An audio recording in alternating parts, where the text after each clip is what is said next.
Voilà, vous êtes au courant, Wadi. Donc, l'équipe du Maghreb de Tétouan recevait l'équipe du Raja de Casablanca. Pour rappel, donc, le Maghreb Tétouan a remporté le championnat l'année dernière. Le Raja s'est positionné à la deuxième place. Donc, c'était en quelque sorte l'affiche de cette première journée que je vous propose donc de découvrir en compagnie de Jamel Wahlam. Le champion en titre, le Mat de Tétouan, face à son dauphin, le Raja Casablanca, c'est l'affiche de cette première journée de Botola et déjà des retrouvailles entre Yasjour, nouveau joueur du Mat, et ses anciens coéquipiers du Raja. Des aigles verts qui entament bien la rencontre et se procurent les meilleures occasions. Au milieu, comme à l'attaque, avec le duo Bourzouk-Akal, transfuge des phares de Rabat, on se trouve déjà parfaitement.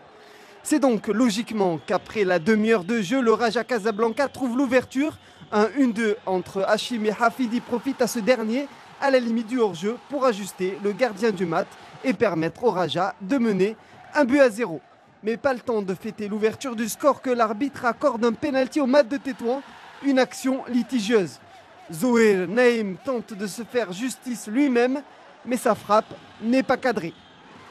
La seconde période est totalement à l'avantage des champions en titre et c'est aussi très logiquement que Hardoumi égalise à 20 minutes du terme de la rencontre. 1-1, c'est le score final de ce premier sommet du championnat.